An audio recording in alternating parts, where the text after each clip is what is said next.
Hello, welcome to this short video which is going to talk you through the fields that you need to fill out on the spreadsheet.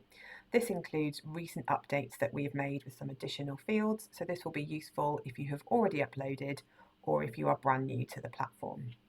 The first column, the platform ID, should not be changed. This will be entered automatically by the platform when you upload your opportunities to the platform.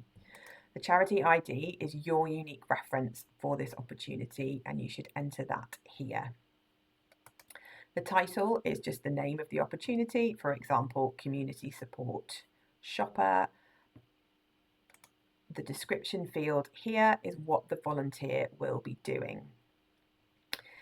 We've also added in the impact and skills required fields, as well as public transport and driving directions, which all form part of the description.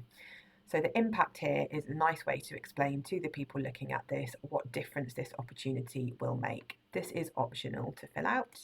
You can also include any skills required. So if there are any particular skills requirements or if there's anything you would just like to highlight about the opportunity, you can include that here.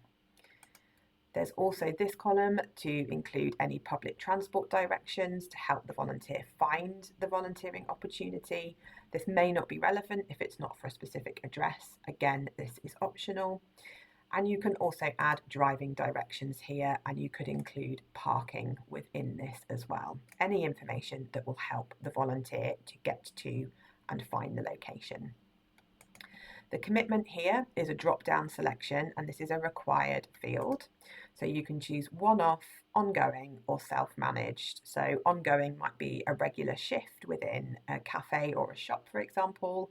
One-off could just be for a community event that's happening, and self-managed might be where the volunteer works for you over a period of time and they manage their own time within that opportunity. The opportunity type is again a drop down, and that's required. So you can choose whether it is a remote opportunity or if it is an in-person opportunity. The location type again is a drop down selection. So you have full address, UK wide or county. If it's UK wide, you don't need to enter any further information. If you are selecting full address because it is based at a specific location, we require you to fill out the first line of the address and the postcode fields. It's really important that the first line of the address matches the postcode exactly. If you are selecting county, please don't fill out the first line of the address and the postcode.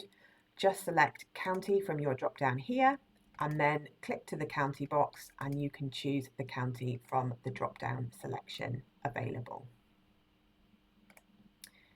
Next, we have minimum age required, which is fairly self-explanatory, is driving required, and then this is one of our new fields, is ID required. So this would mean if you require the volunteer to be ID checked in order to carry out this opportunity. So this is a simple yes or no.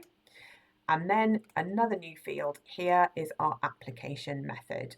So you have two options currently, which is via email or via web page.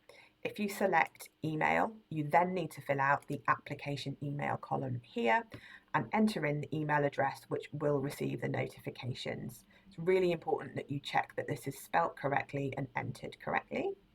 If you have entered that it will be a web page, then you would need to fill out this application URL here and make sure you enter in the web link that will take volunteers directly to the application for that opportunity.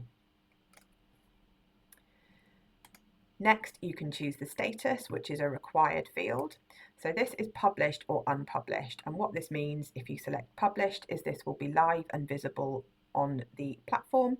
And if you select unpublished, it will not be live on the platform. Day of the week, if there is a specific day of the week that the support is required, you can enter that here. If there is a particular start date for this opportunity, you can put that here. And start time, you can also enter that here. And then if there is an end date for the opportunity, which is all optional, you can put that in here, the same with end time. The hours required is the number of hours. So for example, if this was an ongoing role, it might be 4 hours per week. If you leave it blank, it will just default to flexible. So that gives you a bit more scope. And then these 4 columns you can leave blank, and these will be auto-generated when you first upload your spreadsheet. And that is how you need to fill out the spreadsheet in order to upload your opportunities.